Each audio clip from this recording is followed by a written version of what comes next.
মাত্র ৩৭ বছর বয়সে আফ্রিকার অন্যতম আলোচিত নেতা হয়ে উঠেছেন বুরকিনা ফাসোর কারিশমাটিক সেনাশাসক ক্যাপ্টেন ইব্রাহিম ট্রায়োরে। ২০২২ সালে সেনা অভ্যুত্থানের মাধ্যমে ক্ষমতা গ্রহণ করে তিনি নিজ দেশসহ গোটা আফ্রিকার রাজনৈতিক ও কূটনৈতিক পরিমণ্ডলে এক নবজাগরণ সূচিত করেছেন।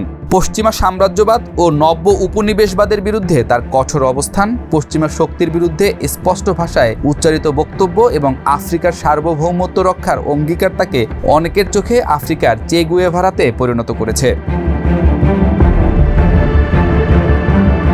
২০২৩ সালে রাশিয়ায় আয়োজিত আফ্রিকা রাশিয়া সম্মেলনে ট্রায়োরে আফ্রিকার নেতাদের উদ্দেশ্যে বলেন, সাম্রাজ্যবাদীদের ঘোরানো ছড়ির ইশারায় আর পুতুলের মতো নাচা বন্ধ করুন। এই বক্তব্য রাশিয়ার রাষ্ট্রীয় প্রচার মাধ্যমে ফলাও করে প্রচার করা হয়, যা ট্রায়োরেকে গোটা আফ্রিকার একটি প্রতীকী মুখে পরিণত করে। আন্তর্জাতিক গবেষণা প্রতিষ্ঠান কন্ট্রোল রিস্কের সিনিয়র বিশ্লেষক বেভারলি ওচিয়েং বিবিসিকে বলেন, এই একটি বক্তব্যই তাকে একটি আদর্শে পরিণত করেছে। এই ঈদে জামা জুতো অ্যাক্সেসরিজের ডিসকাউন্ট।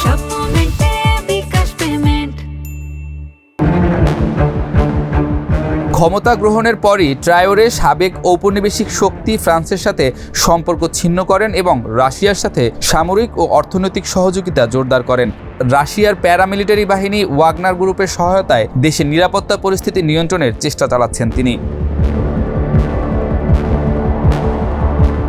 সম্প্রতি রাশিয়ার ভিক্টোরি ডে অনুষ্ঠানে অংশগ্রহণ করে পার্শ্ববর্তী মালি ও নাইজারের সেনাশাসকদের সঙ্গে বৈঠকে মিলিত হন তিনি।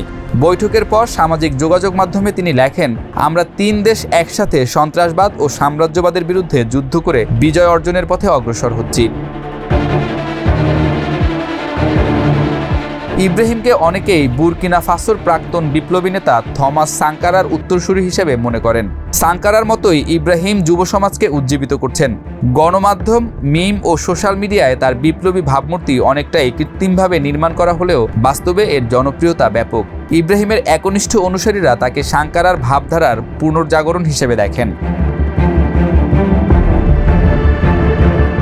ইব্রাহিমের জনপ্রিয়তা শুধু আফ্রিকায় সীমাবদ্ধ নয়, আফ্রিকান, আমেরিকান ও কৃষ্ণাঙ্গ ব্রিটিশদের মাঝেও তার বার্তা গভীরভাবে অনুরণিত হয়েছে। গবেষক ওচিয়েং বলেন, যারা বর্ণবাদ, দাসত্ব কিংবা সাম্রাজ্যবাদের অভিজ্ঞতা বহন করে তাদের জন্য ইব্রাহিমের ভাষণ এক বাস্তব চেতনা। তবে সমালোচকদের মতে তার জনপ্রিয়তা যদি দমনপীড়ন বা ক্ষমতার অপব্যবহারে পরিণত হয় তবে তা বিপজ্জনক হতে পারে।